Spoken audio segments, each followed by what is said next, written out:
மரியாதைக்கு வெளியிட்டிருக்கூடிய இல்லத்த ஜமாத்தினுடைய தலைவர் என்னுடைய அன்பு சோதரர் அதன் ஹாஜி சாஹிப் இல்லத்தினுடைய இமாம் அவர்களே, என்னோட வகித்திருக்கின்ற ஜமாத்தினுடைய நிர்வாகிகளே, மிக பெருளாக கூடியிருக்கின்ற தாய்மார்களே, மாணவ பணிச்செல்வர்களே, உங்கள் அனைவருக்கும் என்னுடைய சதாத்தினை தெரிவித்ததாக சிறு உரை நான் ஆரம்பம் செய்கிறேன். அறிமுகம் செய்தோம். அந்த சோழ ஊர்தி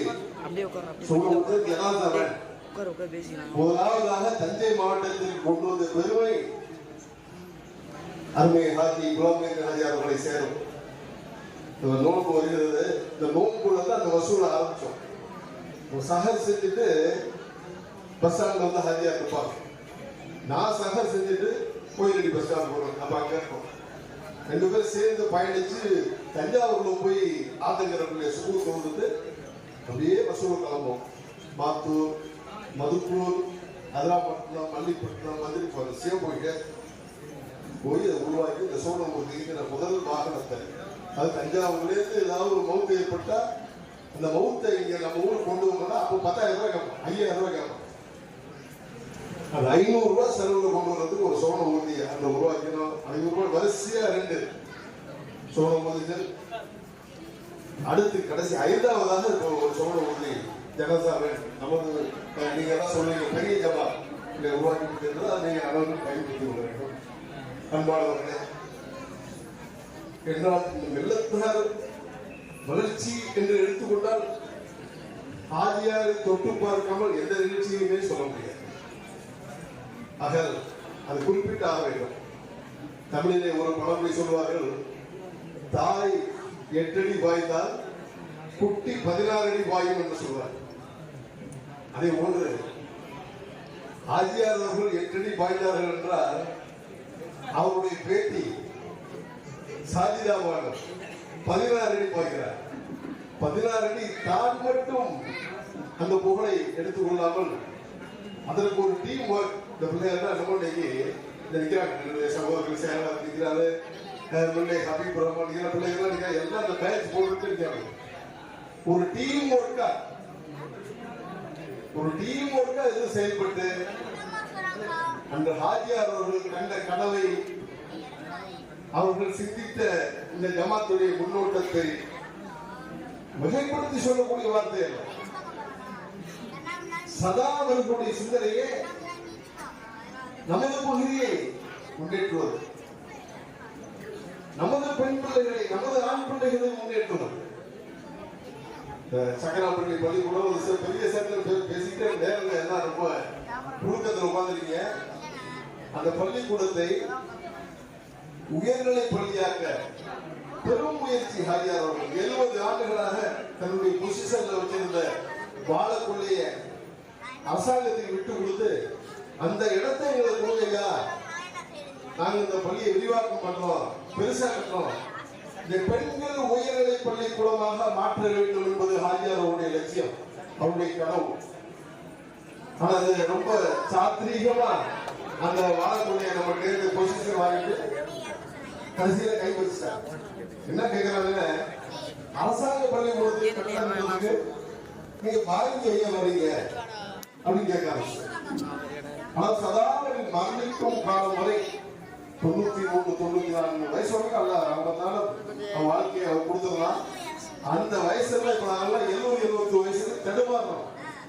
ஸ்டெடியாக சுயநிலையோடு இறுதி வரை இந்த சமுதாயத்திற்கு ஆகியோர் அவர்கள் சேவையாற்றுவது மட்டும் அல்லாமல் அவருடைய பிரச்சனைகளையும் அவருடைய வாரிசுகளாக ஒரு உருவாக்கி சென்றிருக்கிறார். ஆகியோர் அவருடைய கனவை நமது ஜமாத் மக்களை, குறிப்பாக வில்லத்தகர் ஜமாத்துடைய மக்களை முன்னேற்றுவது ஒன்றே அவருடைய கனவாகவும் குறிப்பாகவும் லட்சியமாகவும் வாழ்க்கையாகவும் இருந்தது என்பதை நான் இந்த நேரத்திலே நீங்க எப்படி எடுத்துக்கலாம் நான் சொல்லி அவருடைய கட்டாயத்தில் அவரோடு கூடவே இருந்து எந்த தினமும் அணுதினமும் இரவும் பகலும் பயணித்தவர்கள், இரவும் பகலும் அவரோடு பயணித்தவர்கள் சொல்லுங்க.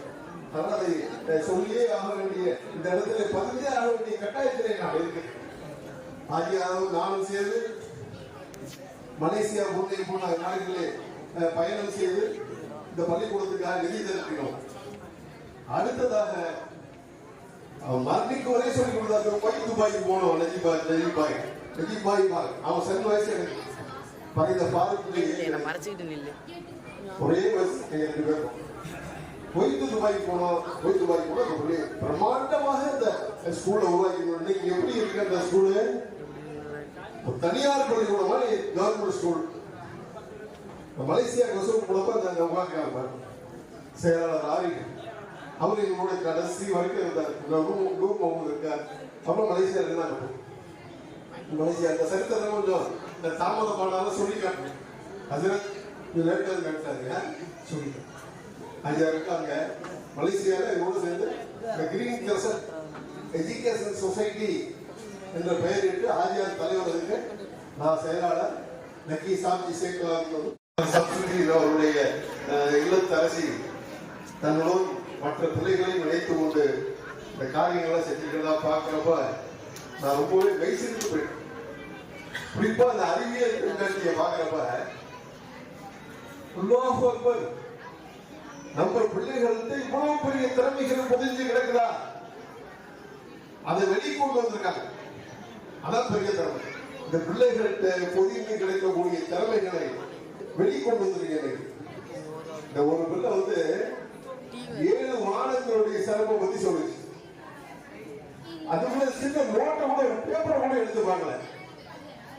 மெஹராஜ் இரவு நபிசல்லா அலைஹிஸ்ஸலாம் அவர்கள் பயணித்த மெஹராஜ் இரவை 15 நிமிஷம் மூச்சே விடல.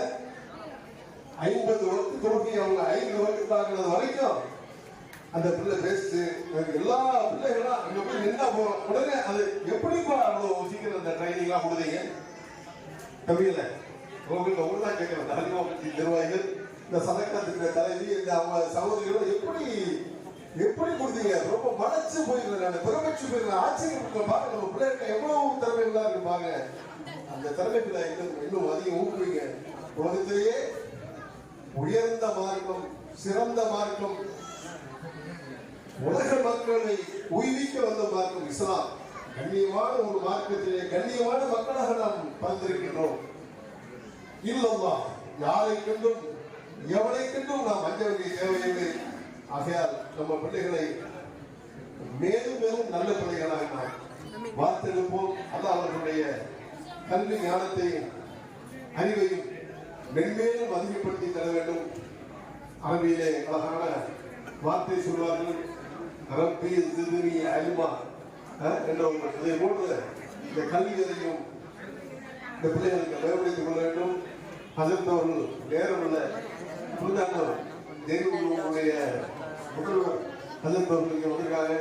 அவங்க நேரம் மிக சிறப்பான அழகா தாமஸ் எடிசனுடைய சரித்திரத்தை பிள்ளைங்கள தாமஸ் எடிசன் இந்த பல்பு அறிந்து கொடுத்தீங்களா? இந்த கண்டுபிடிச்சவர்களுடைய கவியா தாமஸ் ஆல்வா எடிசன் இந்த லைட்டை கண்டுபிடிச்சவர். அவர் பள்ளிக்கூடத்தில் சேர்ந்தப்ப பிள்ளைங்களை புரியுதா? அவர் பள்ளிக்கூடத்தில் சேர்ந்தப்ப அந்த ஸ்கூல் வாத்தியார்னா மூளை இல்லாத இருந்தாலும் மூளை வளர்ச்சி கொண்டியவன் இவங்களை மட்டும் சேர்த்துக்க முடியாது அப்படின்னு